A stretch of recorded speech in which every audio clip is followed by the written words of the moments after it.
We should have started. Yes.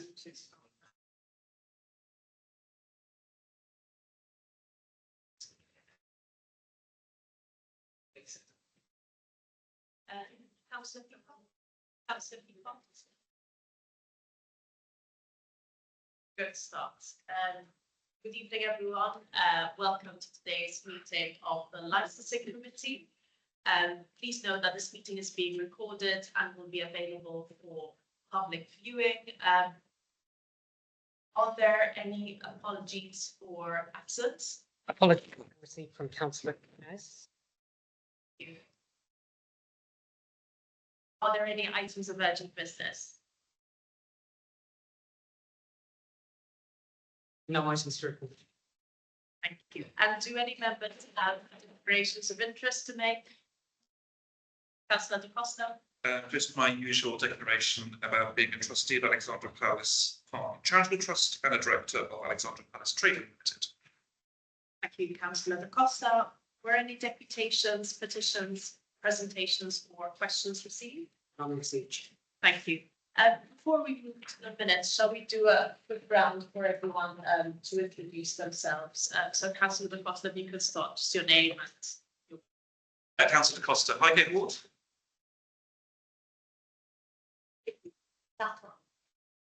Councillor Anna Abel, I'm the chair of the Licensing Committee, and I'm the councillor for Harringay Ward. In Chadley, Services and Clerk to Exclusive. Williams, legal advisor. Western Council Quality Warranty. Like Councillor for Councillor for Hornsey Ward. Bill Barrett, licensing team leader. Thank you.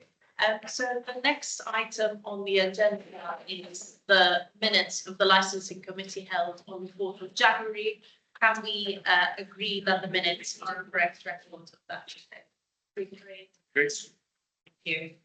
So the first item on the agenda today is the consultation on the council's draft statement on gambling policy. Ms. Barrett, could you please introduce your report?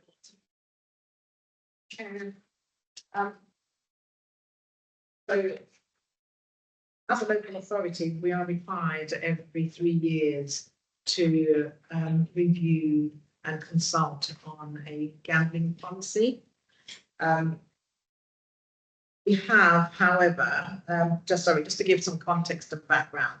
So in 2020, I believe, the government did a call for evidence on gambling, overall gambling, and how it was the picture of gambling in the UK in general. That call for evidence was done, carried out, all the authorities, betting organisations, everybody had this their response. In 2023, we had the white paper published by the government, which was really the findings from the call for evidence. And out of that, the main thing for us as a local authority was the possibility of a cumulative impact policy possibly being brought or put into the Gambling Act legislation. When all of that was announced, a couple of months later, the Gambling Committee said, don't forget, local authorities, you've all got to rewrite your policy, your gambling policies in time to make sure you've got a gambling policy in place from January 2025. However, I know the gambling white paper has now been published, but due to parliamentary time, we're not going to be able to get things through Parliament in time for you to include things into your new policy for 2025. So the recommendation was we carried forward with the existing gambling policies and make sure that that was readopted come January 2025. And of course, a little bit later, we then have general election calls, and listening to the King's speech the other day, I didn't hear anything at all about gambling mentioned. So we don't know now what's going to happen with the cumulative impact bit is going to be brought in or not. We just don't know. But there are other smaller changes that have been made through the codes of practice from the Gambling Commission that are taking effect. they're not positive changes because they are in fact they are strengthening the individual's ability to gamble more and to gamble more freer, in fact. Yeah. So as things stand for local authority, we are in fact taking across our existing gambling policy to have that readopted again for January 2025. And we've got to wait and see what happens in terms of any major changes that need to be done. However, in this policy document that you've got before you, what we have done through work that's been done by our public health teams, they have been doing quite a bit of work on gambling harm and trying to set up some resources in the borough to help people that are suffering from gambling harm. So we've been included a bit more about that at the start of the policy, really. The rest of the policy remains unchanged, but obviously there was very new for us to be adding into it. We have revised and updated references to the various wards in the borough, following the ward changes and so on. And then alongside that, we have also updated the local area profile, which is the document that sits alongside the policy. It's not been adopted because it doesn't need to be adopted. But we've just updated it and so forth. And I know someone's going to look at it there and say, oh, we've still got maps here for 2019. Well, the local, the deprivation indices are still at 2019. So that's why those 2019 still remain in that document. So, but overall, what we are actually doing is taking forward this existing policy as it is and to put it back into play again for January 2025 onwards, and hope that we will get some news around really trying to bring in a community of impact, something that can give local authorities a bit of power, really. I think there's, time and time again, the issues for us that we hear about, that residents talk to us about, is that this we don't have the ability to refuse outright gambling.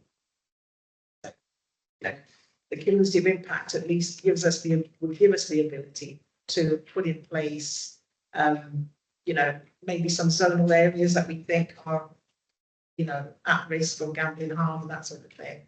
And then we'll see if that actually takes effect in a year or so time, really. And just so you know, so in terms of some of the changes that are coming in general terms, so from the end of next month, some of the changes that are coming in on gambling stuff. So financial vulnerability checks for remote operators. So a vulnerability check, that means the operator has to check that the individual coming in has got £500 a month to be gambling, to be betting, as they, So that's a vulnerability check that they're now bringing in apparently, and each gambling premises would need to do an age verification check, no matter what the size of the premises or what kind of gambling they're doing there.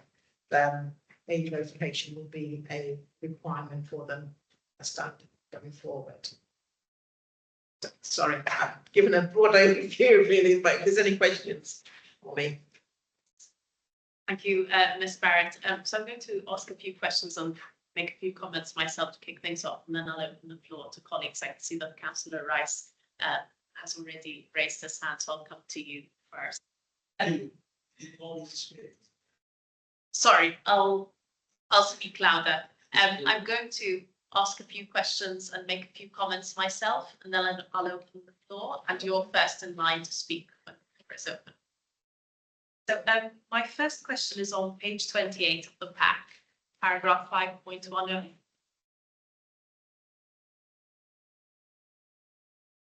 There's a line in that paragraph that says, we, as in Haringey Council, will ensure that gambling establishments do not carry out any promotional activity on the public highway that encourages or entices the community to bet or take part in gambling. Now, you'll recall, Ms. Barrett, that there was one such incident a few months ago in Borough, and I know your team took very prompt action.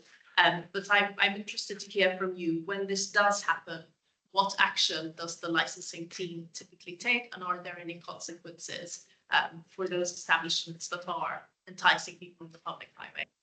Oh, thank goodness, it's not something that does happen regularly. So there's two things. So Haringey already has a policy about what it allows to be advertised and promoted on Haringey streets. And I believe we don't allow payday loan things, smoking and gambling and alcohol, basically, are the ones that we don't allow. That's not in my team, that's a separate team that has through communications as well. In the incident that took place, once the complaint was received by myself, it was a matter of getting in touch with the head office and saying to them, you cannot have your staff outside handing out leaflets and enticing people to come into the premises. And that's why I've now put it into here so that they can see that it's something that we have thought about as a borough. And the expectation is that we don't want it really, and we won't allow it. And so going forward, should we have a new application for a licensed premises, we'll be looking to add that as a condition. Thank you, Ms. Barrett. My next question is about page 33, chapter 2 on that page. So in that chapter, you say that one of the objectives of this policy is to prevent gambling from being associated with crime. And I'm concerned that I had while reading this was that potentially gambling could be used as a vehicle for money laundering. I was wondering if this is something that factored into the strategy. Yes, so it is factored into the strategy. The problem we have, though, as with many other local authorities, we don't have the resources and the means to actually delve into this as a local authority. So that particular objective, we would attend to premises with the Gambling Commission, who do have the more significant powers to carry out those checks as to the systems and know the betting systems, and can therefore, better placed really to detect any kind of money laundering and things like that taking place. Thank you, Ms. Barrett. And one final question from me. On page 39 of the document, you have guidance for operators in the gambling sector on conducting a local area risk assessment. And that guidance includes essentially measures that operators should take to protect vulnerable people. My question is there a mechanism for the licensing authority to ensure that operators are following through these measures once they've committed to them in their local area risk assessment? Can the licensing team follow up to ensure that this is actually happening? Yes, we do. So we do an annual inspection of all the betting operators in the borough. But aside from that, the codes of practice, which are put in place by the Gambling Commission, is something that the betting operators have to adhere to. So they will quite happily send me through their means of operation, what their staff is required to do, the engagement that staff are required to do on site with punters as they come in and ask questions now, what they're required now to ask. Looking to bet, and can they afford it? That sort of the welfare check things, really. And also be more visible around enabling the customer to self-exclude, which has always been an issue, I think, for us. It's like you're asking somebody who's got gambling problems to exclude themselves from gambling premises, and it's really quite difficult. But apparently now with the increased conditions on them, that should be better managed. Thank you, Ms. Barrett. I'll pause here with my questions and I'll open the floor to colleagues. Councillor Rice, you had your hand up earlier. Do you want to go first? Yeah. Councillor Weston.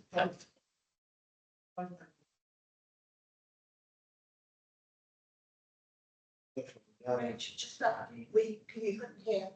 Well, We can't hear you. £500 is supposed to have away from one of the gathering funds you expect. How is that going to check? Right, so I don't know the details, the full details of that as yet. It's, I will know what each betting operator is putting in place. To be honest, I don't really expect that to be the issue in our betting shops on the high road. I expect that to be the issue in bars that have got casinos and people need, want to go and make use of the various game zones. But yes, it is something that's coming into play, and as I start to go and visit the various betting shops and adult gaming centres, I will see how they are actually managing that to the condition after the 31st of August. To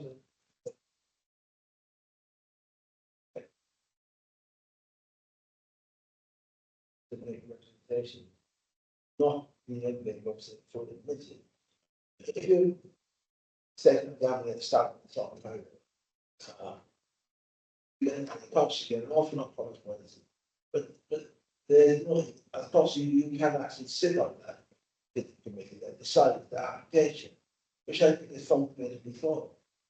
Yeah, but if it's in your ward, it's always been long-standing, as far as I'm aware. But if the case is in your particular ward, then you don't sit on that particular area. Why not?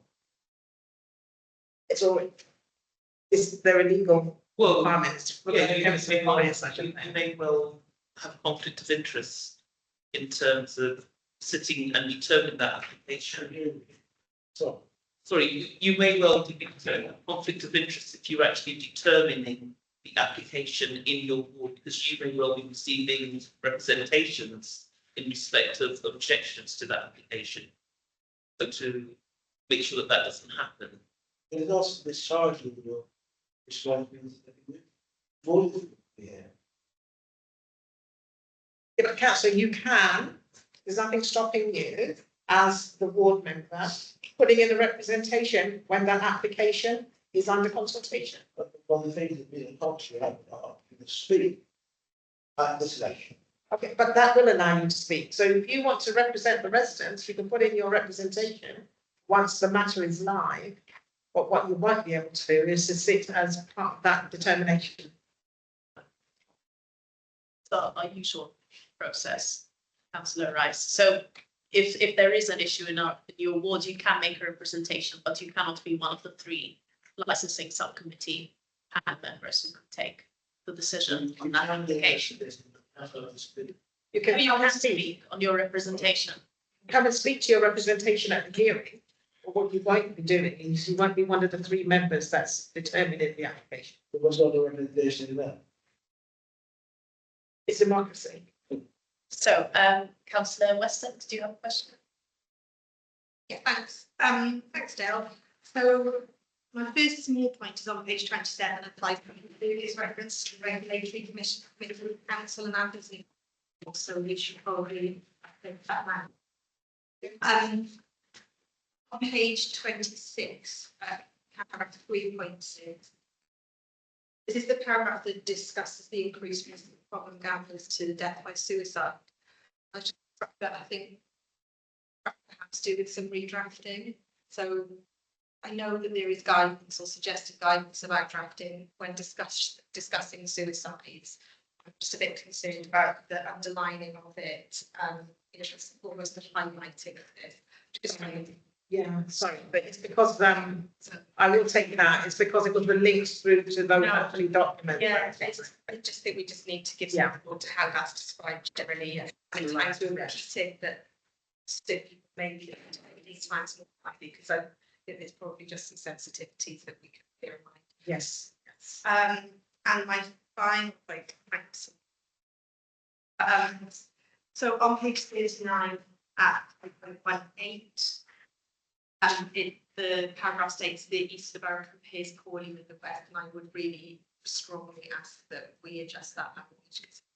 We mean that there is a higher instance of deprivation in the east, then we should say that. But saying that the east compares poorly to the west, I think is If we could just adjust that, shall we?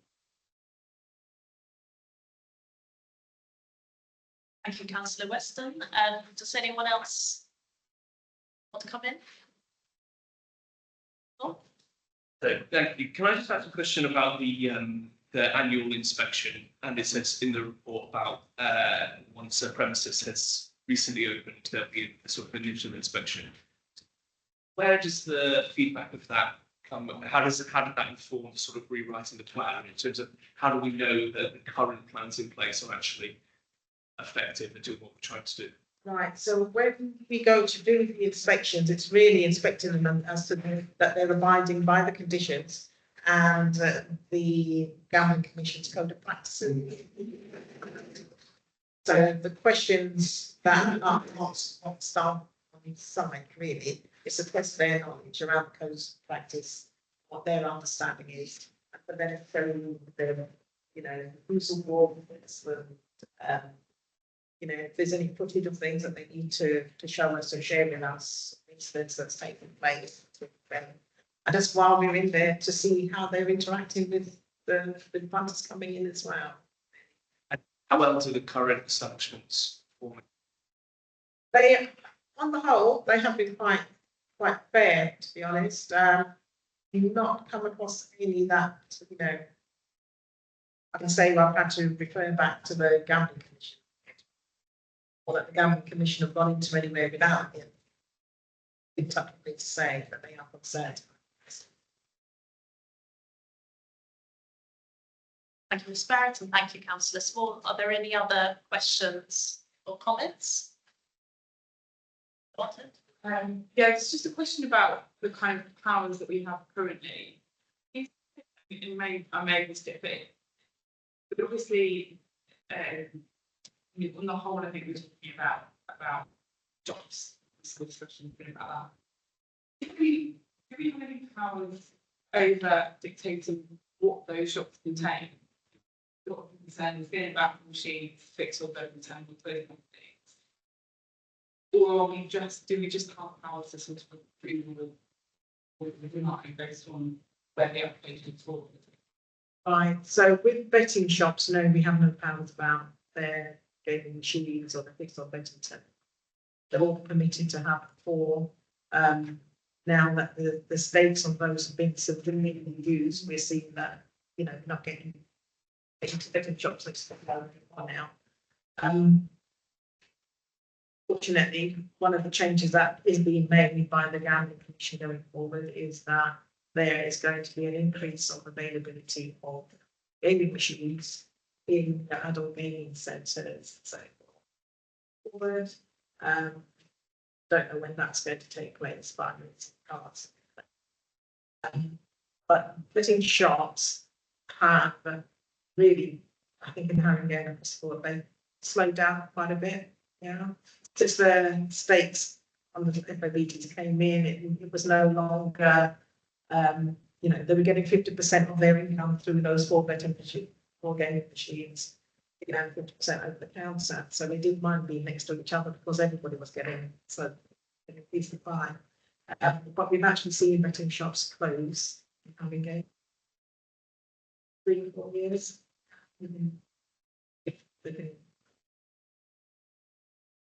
Yeah, but we can certainly condition them around. You know, if they need to have a signing on site, and that sort of thing. And they have standard operating hours for every job. It's 8 7. We've been successful with the adult gaming centres who would normally have been on a 24-hour basis. Using the guidance that we have in the local area profiles, we've been able to make the argument for reduced hours at the recent application. So they stop by 11 o'clock. But what it then means is that they operate for 6 months, a year, then go to planning, get that increase, and then come back. Thank you, Ms Barrett, councillor. There's a table 1, and it's a count of date, who is out of date. Have we got a current one? I'd like the information for survival and it's not. Yeah, so that has remained as it is, Chair, because of the, that's what public health sent over. Getting the old, it was rewarded in 2022 and it doesn't just have the rewards. Yeah, South Tottenham. yes, I know, and that's, we were aware of that, with that, but it was difficult to start picking out the one or odd premises, you see, for that table. I'm actually thinking about removing that table completely, because I don't think it actually serves a purpose there now anyway. And the bingo premises that was in Woodgreen is now shut down and sent me back the licence a couple of weeks back, so, yeah. We may well change that table completely. It's the table on page 65, 9.4. There's a list and it doesn't have to be current. Hermitage and Gardens and South. That's correct, yes. So some of the maps that I get, that I've had through, have been updated, whereas the deprivation indices ones are still the 2019 ones and still have the old awards on it. Can I ask you a further question? South Tottenham is a very large woman that covers 3 really different areas, like the area leading up to Stafford Hill, Broad Lane area, and then the very main area that suits the, and it says one of the areas is for gambling harm. Where exactly do you see the gambling harm in that ward? I would not have thought it's in the area going up to Stafford Hill from Monument Lane. Right, so within the. Right. According to the information that was held by the public health team, so forth, you have at section 9.4, that's on page 65, the list of wards there that they thought should, that they thought should be listed as being particularly in need of the betting operator. Should they want to go open up in any of those wards, they would need to come up with a more robust plan. That's what it means, basically.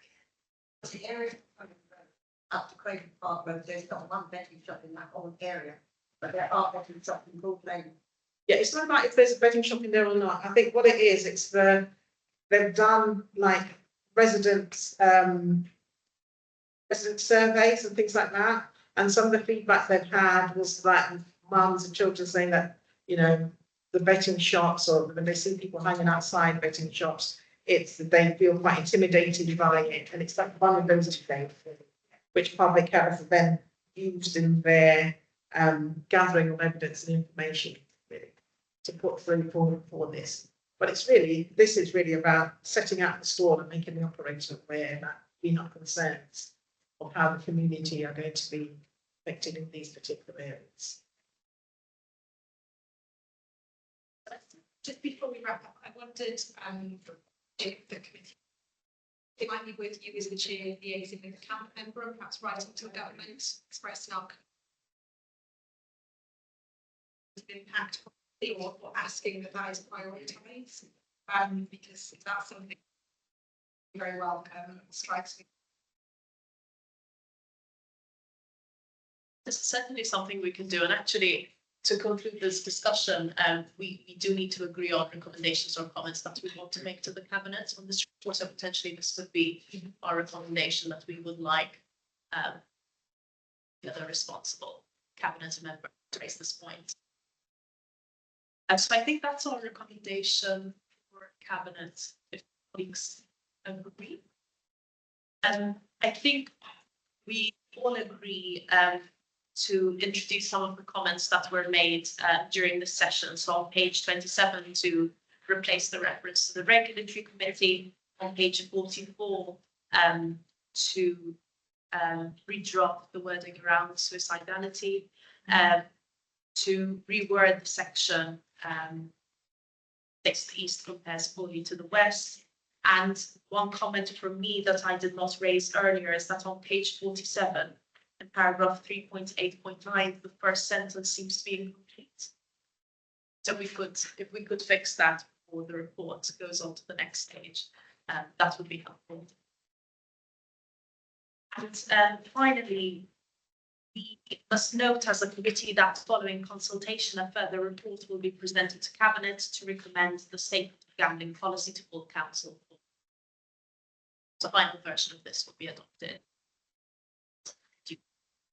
And so that's everything for this item. The next item on the agenda is the Business and Planning Act 2020. And we are going to discuss fee setting under the Business and Planning Act. Ms. Barrett, would you like to present your report? Thank you, Chair. So members may already recall and be aware that the Business and Planning Act 2020 brought in emergency measures on a temporary basis to allow for tables and chairs to be applied for by your restaurants and cafes as a way of giving themselves more space, really being able to come out to the pavement. So when that temporary legislation is done, the fee was set at £100. The government had been promising that they were going to make it permanent, and they did in fact make the legislation permanent this year. It caught us all by surprise. So we had an email through, I believe, that said, oh, on the 31st of March, the Levelling Up Act has now made the Business and Planning Act permanent, and these are the new fees, and the regulations take effect as of now, basically.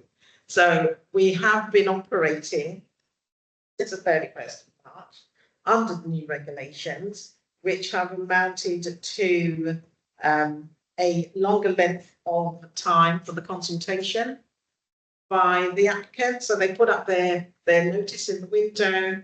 It was 7 days public consultation. It's now 14 days. And then at the end of that 14 days, the local authority gets a further 14 days to consider all the responses that's been submitted and make a determination on that. The new regulations also came with a minimum width that had to be maintained on the public highway of 200 millimetres. It did, however, give local authorities the ability, because if we did that in Harrogate, then nobody would be able to get buses. So we were able to then set something, so long as we didn't go below the lowest, which is 1.5. So Harrogate, we were maintaining the 1.8, that was an initial set. We have kept within the conditions, we're keeping it that the tables and chairs are used between 8 AM and 10 PM each day. That we are able to grant licenses on a yearly basis. Some authorities did less, but I think it's, these have been at 500. So Harrogate are putting in for the fee maximum at 500 because we have had quite a loss in our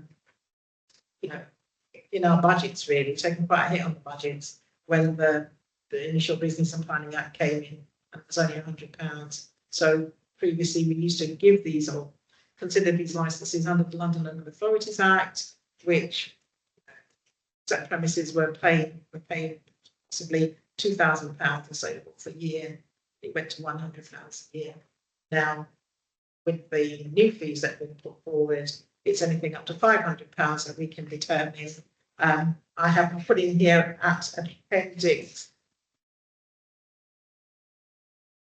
There's an appendix within the appendix A that shows how the fees were worked out. So the 500 for a new application and 350 is also the max for renewal applications. And there is the ability for somebody who was promising just wanted a short-term application, we could do that at 350 also for 6 months basis.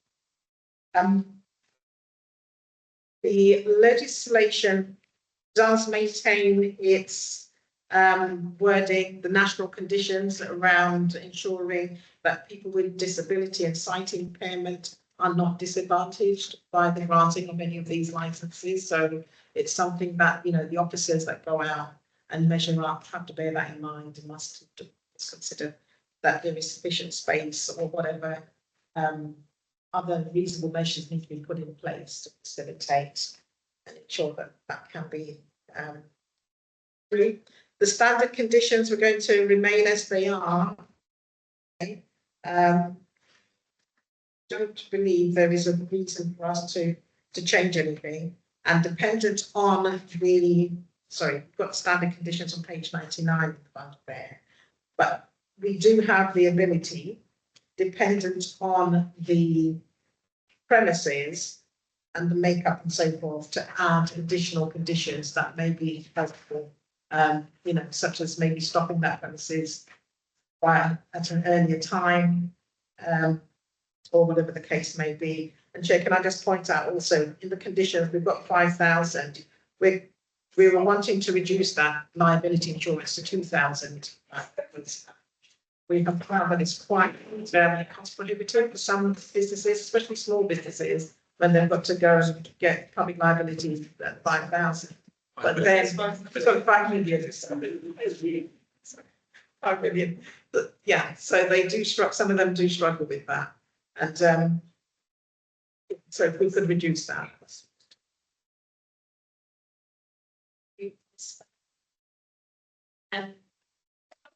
Question on the report, and then I'll give the floor on to ask their own questions. So my question is about page 92 of the pack, section 6.5. So essentially this section says that there are 2 national conditions which apply to pavement licenses. And one of those conditions is a smoke-free seating condition.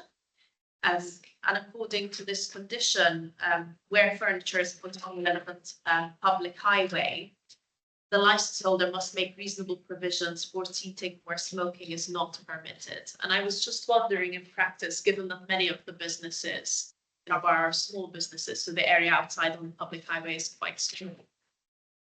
Does this mean that the entire area is going to be smoke-free? How can they feasibly have a smoke-free area and the smoking area and a sort of small?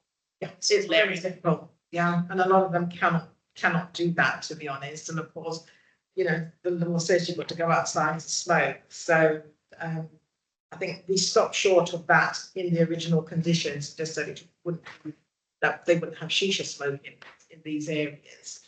But there is the ability, you know, if they do the smoke-free bit, then they do need to then make sure that they've got spaces that, you know,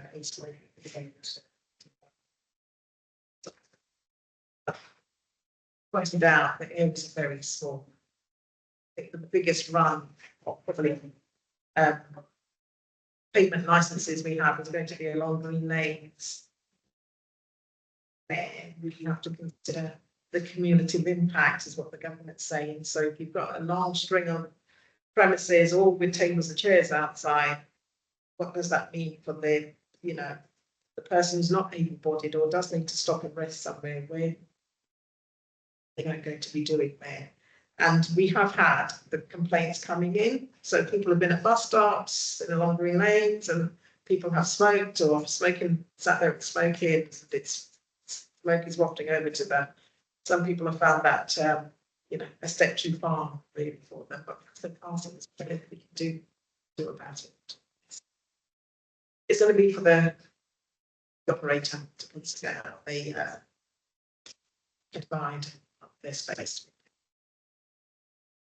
Councillor Peacock, another question? Yeah. You say, I'll just go along and check to see, because I go in the high road where I live, tables and chairs come out on an ad hoc basis, from 686, for instance, and then there'll be people take over the road, and all of a sudden they've got tables and chairs outside. I'm sure they haven't paid a penny. So the officers come along and check? They do come along and check. Within the high road, however, we do have additional conditions along there. So on match and event days, there shouldn't be any tables and chairs out. We don't want them to add any furniture to the crowded area already. But yes, so that area does get checked, and they do get issued with fixed penalty notices.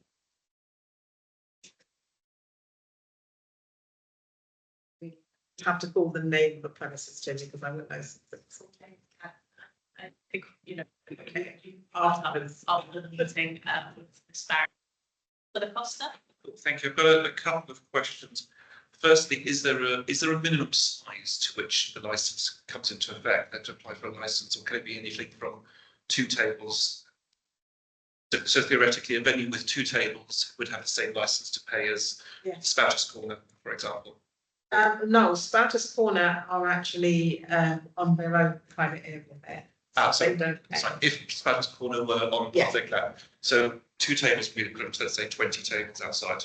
Yes, yes, it's the same cost. So they were, when it was £100, you know, yeah. Next question on the article terms and conditions, standard conditions. Item 27 says that the licensee must not sublet the licensed area or any part of it. If a venue therefore rents out the space to a private party, for example, do you think they could fall foul of the subletting clause? No, because they're operating their business. So if it's a hire, that's fine. What we don't want is to have Mr. Whippy turning up and occupying that space because, you know, Yeah. the shopkeeper has said I can use the space. So And then 29, with regards to sufficient lighting, so we're asking the premises to have sufficient lighting, but they have to apply to the Highways Authority to get permission for the lighting. no. So within the space, within the payment license space, if they're going to be using lighting or heaters, that sort of thing, it needs to be shown on their map when they put it out. Yeah, thank you. Thank you, councillor Da Costa, councillor Small. Just have a typo, a clarification and a question, if that's all right. At page 90, or paragraph 4, it says that processing an application takes on average 4 hours for a renewal and doesn't specify the hours for a new application. So that's up. On page 91, paragraph 6.1, it says that pavement licenses can also be amended by the local authority with the consent of the licence holder if it is considered that the conditions of the licence have not been met. Is that without their consent or? No, well, no. So if it's a matter of us needing to withdraw a licence, then we'll be able to do that. That would be a matter of evidence being gathered and then discussion with the head of service to determine what happens with that licence. If it gets withdrawn or the hours get reduced, or, you know, if there's additional conditions that need to be added to it. That can only be done with the consent of the licence holder. Yeah, that's how it's worded in the legislation, the guidance as well that the government's given. Yeah. But yeah, I understand what you're saying. presumably But to be they honest, say- if they are being non-compliant, then yeah.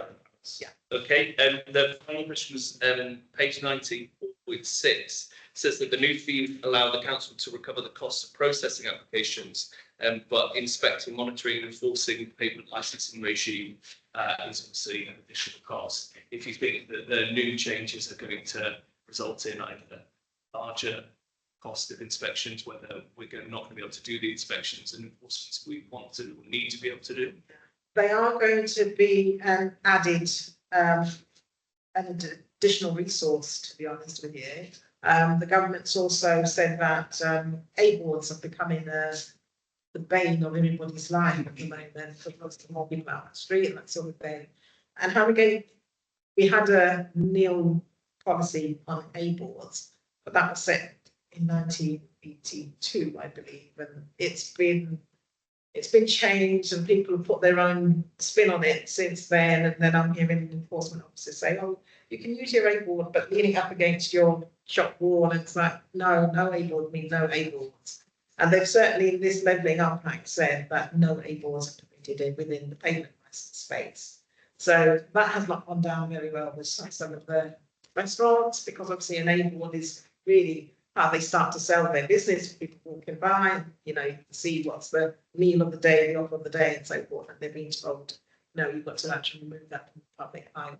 So, and then, you know, if they're not being compliant doing that, we've then got the ability to go and seize those things, and that's going to be an additional resource then as to where they get stored, who's paying for that storage and all that sort of thing, really. So, yeah, I mean, it's all good, I suppose, and it's, you know, we're happy that the government's put in enforcement powers now into this legislation, but resource-wise, it's going to be a bit cumbersome.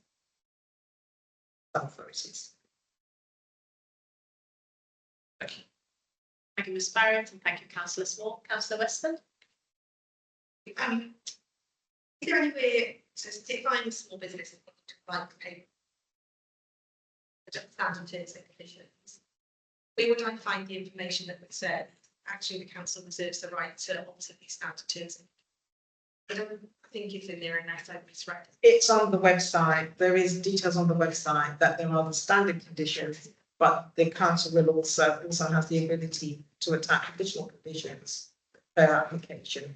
So we're just putting a statement to that effect in the notes as well, so that if you miss now, whatever, so I'd just be a bit worried that these in this, so Definitely. Thank you, Councillor Weston. Are there any other questions or comments? No, in that case, we as a committee are being asked to agree to set the fees at the statutory maximum, that is £500 for new applications, £350 for renewal applications as set out in Appendix A. Does the committee agree to that? Does the committee agree the pavement licence conditions as outlined in Appendix B, which will be in the council's published standard conditions with perhaps the comments that Councillor Weston suggested? Great. Does the committee note that the licensing committee can set further conditions as required on a case-by-case basis? And finally, do we agree that the length of the grant of the license will be for 1 year only and that renewals will be required each year? If there are reasons for a short period, this may be determined on a case-by-case basis after discussion with the head of service. Do we agree that? Great. Then that brings us to the end of this item. Clark, are there any new items? Can I just make a point?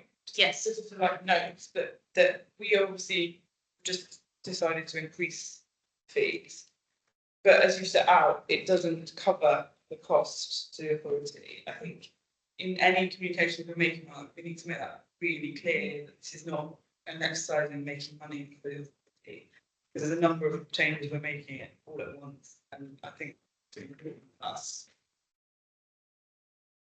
That's a fair point. I think maybe that's something to take into account when you're drafting the communication strategy around this and when you're informing establishments in the borough about this policy change. Thank you, Councillor Bartlett. Clark, are there any new items of urgent business? Thank you. So this does bring the meeting to a close. Thank you everyone for your time, and I hope.